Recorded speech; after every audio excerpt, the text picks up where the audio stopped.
la seule femme dont le Coran dit qu'elle entrera en enfer, pas après sa mort, de son vivant. Elle était riche, elle était puissante, elle était respectée de toute la Mecque, mais rien de tout cela ne lui a servi à rien, parce qu'Allah lui-même a scellé son destin dans son livre sacré pour l'éternité. Elle a utilisé sa fortune pour combattre l'islam. Elle a utilisé sa langue pour détruire la réputation du prophète, que la paix et le salut d'Allah soient sur lui. Elle a utilisé ses mains pour blesser les musulmans dans les rues de la Mecque. Et elle a poussé son mari à renier sa propre famille. Voilà l'histoire Jamil, la pire femme ayant jamais existé. Et son histoire te concerne directement. Abonne-toi à la chaîne et active la cloche pour ne rien manquer. Si tu es prêt, on commence. Son vrai nom était Arwa bint Harb ibn Umayya, Jamil. C'était son surnom. Et ce nom, qui signifie littéralement « mère de la beauté », était une façon de reconnaître son rang, son élégance, son statut. Elle était la fille de Harb ibn Umayya, l'un des chefs les plus respectés de la Mecque. Elle était la sœur d'Abu Sufyan, l'un des hommes les plus puissants des Quraysh, et elle allait devenir l'épouse d'Abu Lahab, l'oncle du prophète Muhammad, que la paix et le salut d'Allah soient sur lui, et l'un de ses ennemis les plus acharnés. Ce mariage n'était pas un simple mariage d'amour, c'était une alliance politique entre deux des familles les plus influentes de Quraysh, les Banu Hashim et les Banu Umayya. Ces deux clans se partageaient le pouvoir à la Mecque depuis des générations, et cette union venait consolider leur domination commune sur la ville sainte. Jamil était donc au cœur même de l'élite mécoise. Elle n'avait pas besoin de se battre pour être respectée, elle l'était déjà depuis sa naissance. Mais ce respect, cette position, cette richesse, tout cela allait devenir le combustible de sa destruction. Pour comprendre ce qui allait se passer, il faut comprendre la Mecque de cette époque. C'était une ville commerçante, prospère, organisée autour de la Kaaba et du pèlerinage. Les Quraysh en étaient les maîtres incontestés. Leur système reposait sur une hiérarchie très stricte.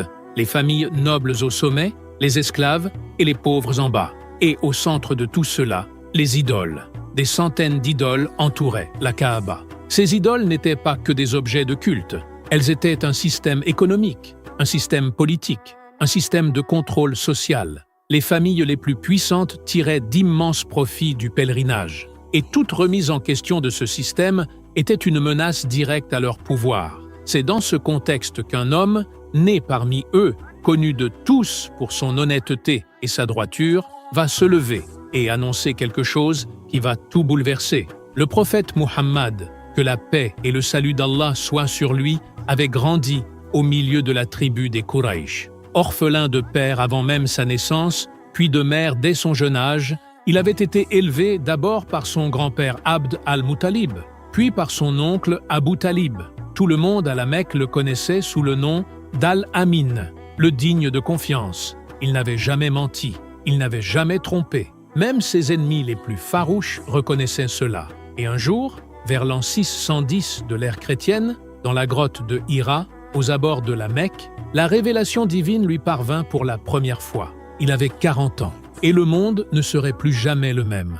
Au début, la prédication fut discrète. Le prophète, que la paix et le salut d'Allah soient sur lui, partageait le message de l'islam avec ses proches, ses amis, ceux qui lui faisaient confiance. Sa femme, Khadija, fut la première à croire, puis Abu Bakr, Ali et d'autres encore. Pendant les premières années, les musulmans étaient peu nombreux et relativement à l'abri, protégés par le statut d'Abu Talib dans la tribu. Mais tout cela allait changer le jour où la révélation divine ordonna au prophète que la paix et le salut d'Allah soient sur lui, de rendre son message public. Il monta sur la colline de Safa, au cœur de la Mecque. Il appela les gens d'une voix forte, comme on appelle en cas d'urgence. Et les Quraysh se rassemblèrent, intrigués. Quand ils furent réunis devant lui, il leur posa une question simple. « Si je vous disais qu'une armée ennemie approche par derrière cette montagne, me croiriez-vous » Ils répondirent sans hésitation. « Oui, tu n'as jamais menti. » Alors il dit « Eh bien, je vous avertis d'un châtiment terrible qui s'approche. » Ce fut à cet instant précis qu'Abu Lahab, son propre oncle, se leva, rouge de colère, et cria « Puisses-tu périr? C'est pour ça que tu nous as réunis ici ?» Ce cri d'Abu Lahab fut le déclencheur de tout. Et derrière lui, debout, soutenant chaque mot de sa rage, il y avait Jamil. Pour elle, la nouvelle religion n'était pas juste une différence de croyance. C'était une menace existentielle. Si l'islam se répandait, si les gens abandonnaient les idoles, si l'égalité entre les hommes devenait une réalité, alors l'ordre sur lequel reposait toute sa vie, tout son pouvoir, tout son prestige, s'effondrerait. Et Jamil n'était pas une femme qui accepte de voir son monde s'effondrer sans se battre. Ce qui distinguait Jamil de la plupart de ses contemporains, c'est qu'elle ne se contentait pas de refuser l'islam en silence. Elle en fit une guerre personnelle, organisée, méthodique. Elle avait une arme redoutable, sa langue, et elle savait exactement comment l'utiliser. Dans une société comme la Mecque du 7e siècle, la réputation était tout. L'honneur d'un homme, sa crédibilité, sa capacité à exercer une influence dépendait entièrement de ce que les gens disaient de lui dans les marchés, dans les assemblées, autour des puits. Et Jamil comprit très vite que pour stopper Muhammad, que la paix et le salut d'Allah soient sur lui, il ne suffisait pas de le menacer physiquement. Il fallait détruire sa réputation. Il fallait que les gens doutent de lui avant même de l'avoir entendu. Alors elle répandit des rumeurs. Elle le traitait de poète fou, de magicien, de perturbateur. Elle montait les gens les uns contre les autres. Elle circulait dans les assemblées des femmes nobles de la Mecque et y semait le doute, la méfiance, la peur. Elle utilisait son réseau, son influence, ses connexions familiales pour isoler ceux qui montraient de l'intérêt pour le message du prophète. Et ses actes ne s'arrêtaient pas aux mots. Chaque soir, selon les récits transmis par les compagnons, elle ramassait des branches épineuses du désert, des buissons couverts de piquants acérés, et les déposait en silence devant la porte du prophète, que la paix et le salut d'Allah soient sur lui, sur le chemin qu'il empruntait pour aller prier, dans les ruelles qu'il traversait, afin que lui ou ses enfants, en marchant dans le noir, s'y blessent les pieds. C'est pour cela que le Coran lui donnera le titre de Ammalat al-Hatab, la porteuse de bois de chauffage. Un titre qui a deux sens. Littéralement, elle portait des branches épineuses pour blesser le prophète. Mais métaphoriquement, les savants de l'exégèse comme Ibn Kathir et Al-Tabari expliquent qu'elle alimentait aussi le feu de la haine, du mensonge et de la discorde, comme on alimente un foyer. Chaque rumeur était une bûche, chaque calomnie était une flamme, et elle portait tout cela avec une ardeur qui ne se relâchait jamais. Elle alla jusqu'à s'en prendre aux proches du prophète, que la paix et le salut d'Allah soient sur lui. La plus visée fut Khadija, sa femme. Khadija était l'une des femmes les plus respectées de toute la Mecque. Avant même d'épouser le prophète, elle était connue pour sa sagesse, sa générosité et son sens des affaires. Et depuis la révélation, elle était le pilier de l'islam, la première croyante, la plus grande soutien du messager d'Allah. Jamil ne pouvait pas supporter cela. Elle encourageait les femmes nobles à boycotter Khadija, à ne plus lui rendre visite, à la traiter comme une paria. Elle utilisait sa position sociale pour tenter d'isoler cette femme, dont la dignité et la foi dépassaient tout ce qu'elle pouvait imaginer. Mais Khadija ne fléchit pas, jamais. Sa sérénité face à la haine Jamil était elle-même un témoignage de la vérité de l'islam. De son côté, Abu Lahab, encouragé et soutenu par sa femme à chaque étape, prit des décisions qui montraient à quel point leur opposition était totale et calculée. Quand le prophète, que la paix et le salut d'Allah soient sur lui, commença sa prédication ouverte. Deux de ses fils, Utba et Utaïba, étaient fiancés aux filles du prophète. Abu Lahab les força à rompre ces fiançailles. C'était une décision lourde de sens dans une société où les alliances matrimoniales représentaient des liens sacrés. Il les brisa délibérément pour humilier le prophète aux yeux de tous et pour montrer que sa propre famille prenait clairement position contre lui. La douleur que cela causa aux filles du prophète, que la paix et le salut d'Allah soient sur lui, était réelle. Et Jamil, loin d'en éprouver de la honte, s'en réjouit. Il faut aussi mentionner ce que représentait le boycott des Banu Hashim. Pendant 3 longues années, les Quraïsh imposèrent un blocus total contre la famille du prophète. Personne n'avait le droit de commercer avec eux, de leur vendre de la nourriture, de contracter des mariages avec eux. Les musulmans, et même les membres non musulmans du clan, se retrouvèrent confinés dans un quartier de la Mecque, survivant avec des rations minimales. Des femmes, des enfants, des vieillards souffrirent terriblement. Abu Lahab fut le seul membre du clan des Banu Hashim à ne pas rejoindre ses frères. Il resta du côté des oppresseurs.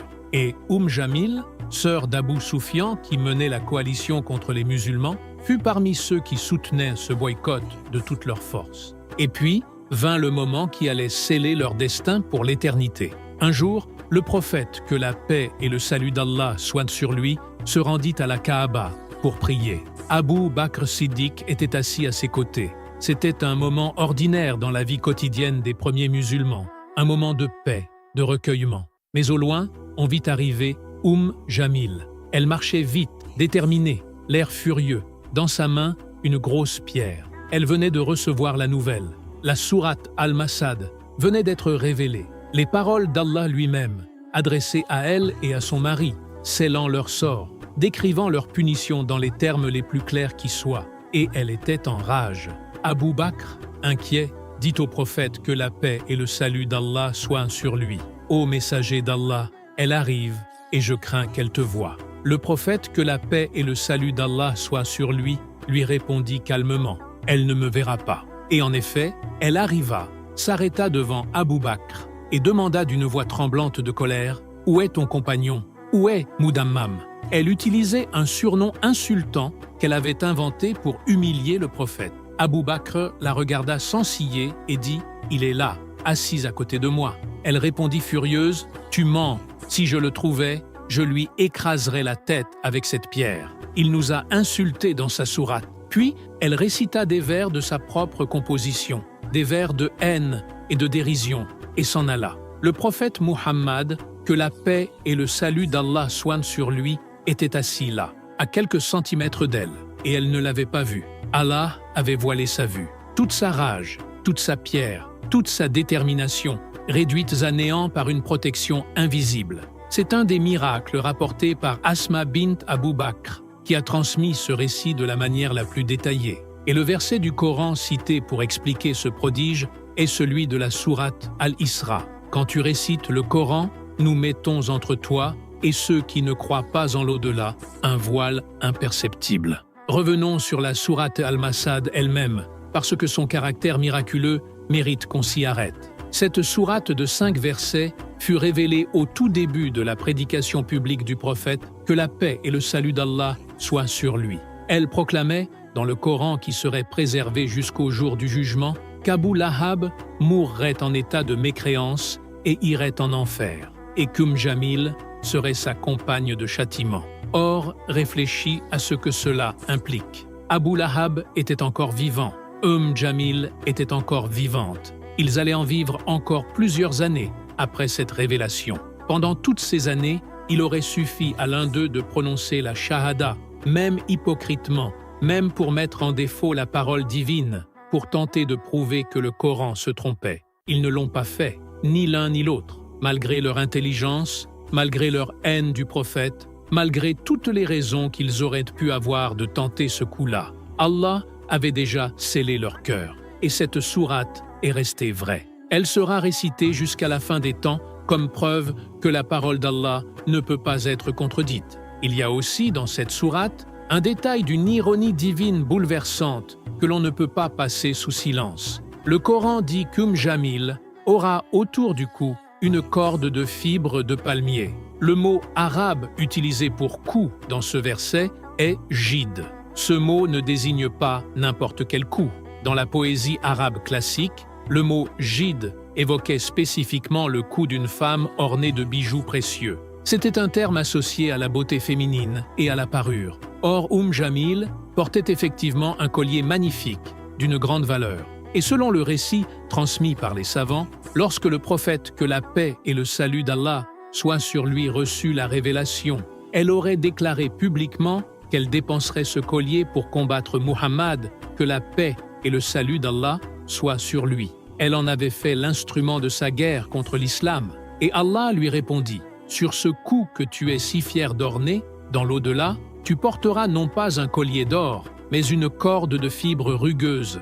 Ce que tu auras semé dans ce monde, tu le récolteras dans l'autre. La fin d'Abu Lahab fut à la fois tragique et symbolique. Après la victoire des musulmans à la bataille de Badr en 624 de l'ère chrétienne, la nouvelle de la défaite cuisante des Quraysh se répandit à la Mecque. Abu Lahab, qui n'avait pas participé à la bataille et avait envoyé quelqu'un d'autre à sa place, apprit que les anges avaient combattu aux côtés des musulmans. Cette nouvelle le plongea dans une rage et une détresse profonde. Peu de temps après, il fut frappé par une maladie que les Arabes appelaient Al-Hadassa, une sorte de fièvre pustuleuse que les Quraysh craignaient comme la peste, convaincus qu'elle était mortelle et hautement contagieuse. Ses propres fils l'abandonnèrent. Ils n'osaient pas s'approcher de lui. L'homme qui avait passé sa vie à revendiquer le pouvoir, le rang et la famille mourut seul, isolé, dans la honte. Son corps resta 3 jours sans sépulture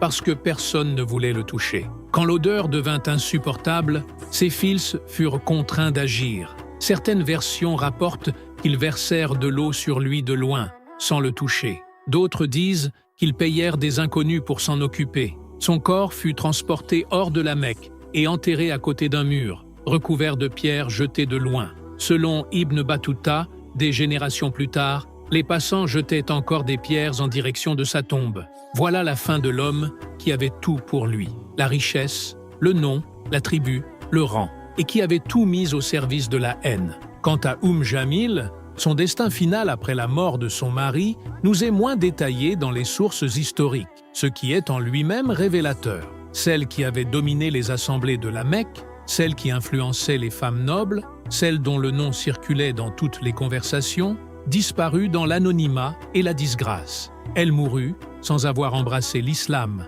comme son mari, alors même que son propre frère Abu Sufyan finira par se convertir lors de la conquête de la Mecque en 630. Elle fit le choix inverse jusqu'au bout, et le Coran, qu'elle détestait tant, l'a immortalisé non pas comme elle l'aurait voulu, dans la gloire et le pouvoir, mais comme un exemple éternel de ce qu'il ne faut jamais être. Maintenant, arrêtons-nous un instant, parce que l'histoire Jamil n'est pas juste un récit du passé. Elle parle de toi, elle parle de moi, elle parle de ce que nous faisons de l'influence qu'Allah nous a donnée.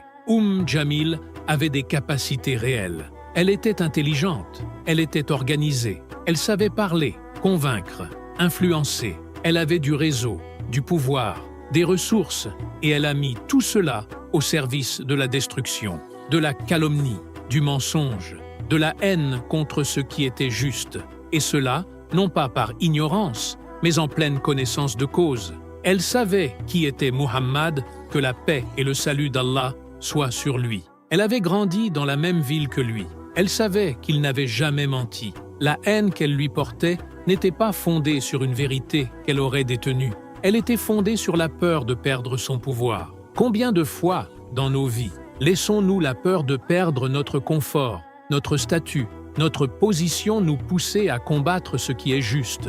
Combien de fois utilisons-nous notre langue, nos réseaux sociaux, notre influence, comme des branches épineuses que nous déposons sur le chemin de ceux qui cherchent à faire le bien? Combien de fois ressemblons-nous à Jamil sans même nous en rendre compte? La richesse ne sauve pas, le rang ne sauve pas, la famille ne sauve pas. La sourate Al-Masad le dit avec une clarté absolue depuis 14 siècles. Ce qui compte, c'est ce que tu as fait de ta vie, ce que tu as fait de ton influence, ce que tu as semé dans les cœurs autour de toi. Allah n'a pas répondu à Jamil avec des excuses. Il n'a pas ignoré ses actes parce qu'elle était noble, ou riche, ou puissante. Il lui a répondu dans son livre, pour l'éternité, de manière que personne ne puisse jamais dire qu'il n'avait pas vu. Et ce même Allah voit ce que tu fais, ce que tu dis, ce que tu sèmes. Alors utilise ce qu'il t'a donné pour construire, pour élever, pour porter la lumière, et non pour porter du bois épineux. Qu'Allah nous protège de l'arrogance qui aveugle, de la jalousie qui ronge et de l'influence mal utilisée. Qu'il nous garde sur le chemin des croyants sincères et qu'il nous rassemble dans l'au-delà, parmi ceux dont les actes ont construit et non détruit. Amin.